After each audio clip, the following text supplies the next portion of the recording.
Check it out. This is the 2015 Victory Gunner. Had an opportunity to go and check out this bike, take it out for a test ride, doing a walk around. You see that beautiful V-twin, 106 cubic inches on the engine. It's got kind of a smaller front wheel, but fat and thick, and so really felt solid. Wasn't able to really take it out onto some corners, but it looks like it would really stick well to the ground. Two-tone color, solo seat. You saw the solo seat there on the back as well, and so it's just kind of a one-person ride. I don't know if they have. I'm sure there's either accessories from Victory or aftermarket that you can get to put a passenger seat on there. But learned a lot about Victories. I didn't know a lot about Victory motorcycles. I've really gained an appreciation for them. I got a lot of respect. Their parent company is Polaris, and their two brands are Victory and Indian.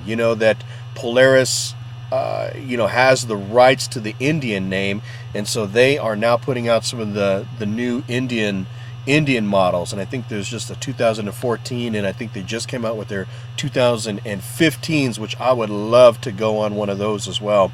But gained a lot of respect for Victory, and this particular model here, this particular bike, the Gunner, is kind of their entry-level bike, if you can say entry-level. I mean, they all have the same engine.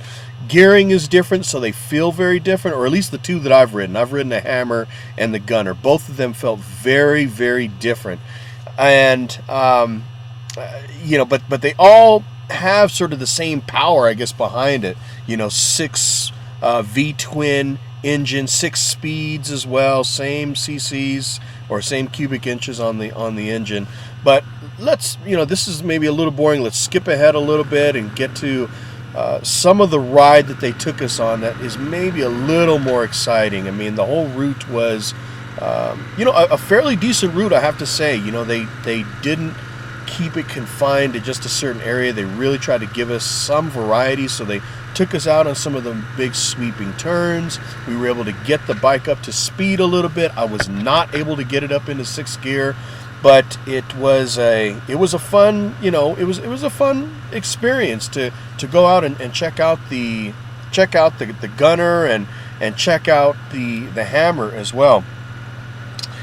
From my perspective, a couple things that I really noticed about both the Gunner and the Hammer was the shifting.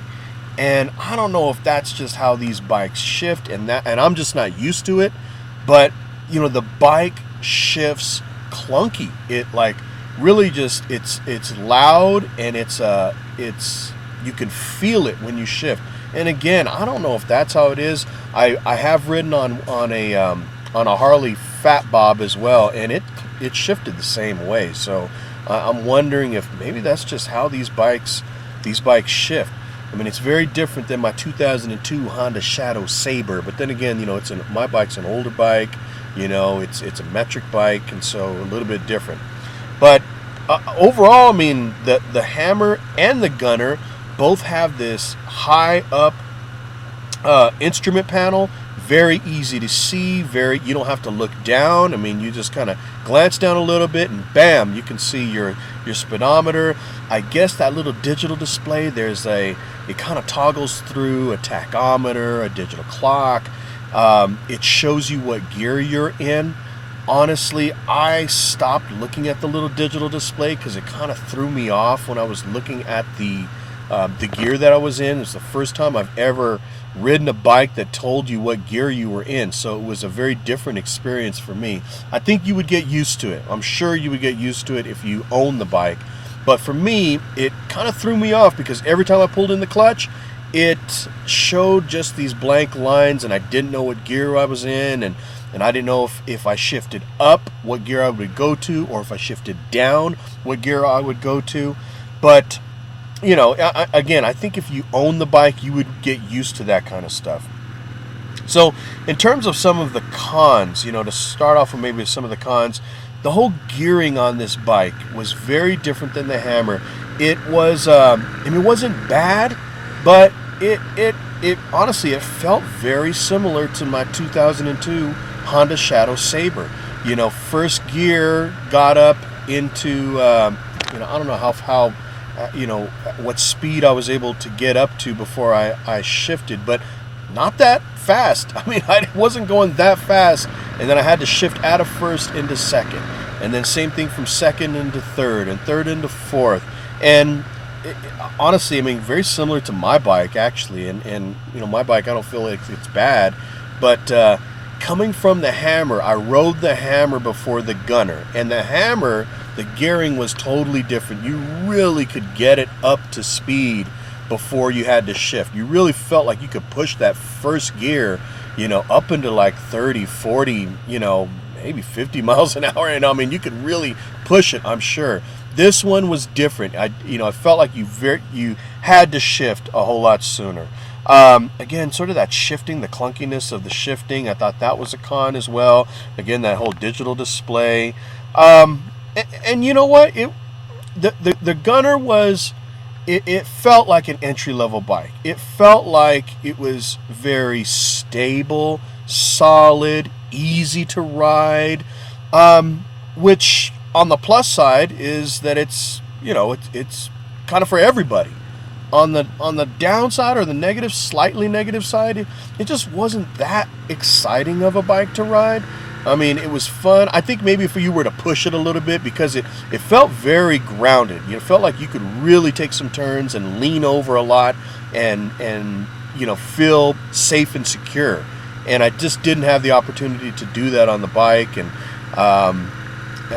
you know, I don't know if I would have felt comfortable on one of these demo rides doing that anyway. But it was you know, it could have been, I think, an exciting bike maybe if I had pushed it a little bit. But just going on the demo ride, it didn't call out to me as a real exciting bike. I mean, again, easy to ride. I love the high up gauges, the high up instrument panel. You could really see that there. And you know, I think that, you know, if you like the two-tone piece of the paint job, you know, then maybe it's really for you. I don't know. I kind of like the two-tone. I kind of didn't. I don't know if I like the metallic green. I think the gray and the black, you know, but that's all personal preference. So it's like, what do you like in a color, you know, and you can always change that. Same thing with the logo on the side of the bike. It seemed kind of big, you know, it kind of seemed like a lot. You could really see the logo just kind of sticking out there, and you know, it's got the big Victory motorcycles, the big V on the side, and you know, it's very well branded, I guess you could say. For me, I don't know, I maybe like my branding a little more subtle, and so, you know, but again, that's all personal preference, so no real negatives with that. But I mean, it was an overall, I'd give the bike a thumbs up, you know, in terms of my ride on it.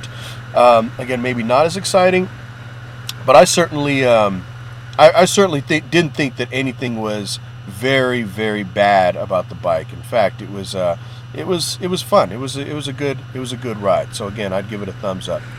But anyway, I'll go ahead and end it there. We're gonna jump onto the highway here, and we'll go ahead and end this here. But check it out. It is the 2015 Victory Gunner. Oh, last thing, I wasn't able to get it up into 6th gear. You know, that's one thing. I really wanted it to kind of feel what that 6th gear felt like. You know, my bike only has five gears, and so I know there are times when I'm going maybe 70, 75 miles an hour, and I feel like I want to shift to get to another gear, and I don't have that. And this one, you know, all of the Victories, I think you have those 6 gears. And we just went on this short little stretch of highway here. Wasn't able to get it up to that high of speed to get it up into that 6th gear. But still, it's nice that you have that, even on a quote entry-level bike. Anyway, check it out, the 2015 Victory Gunner.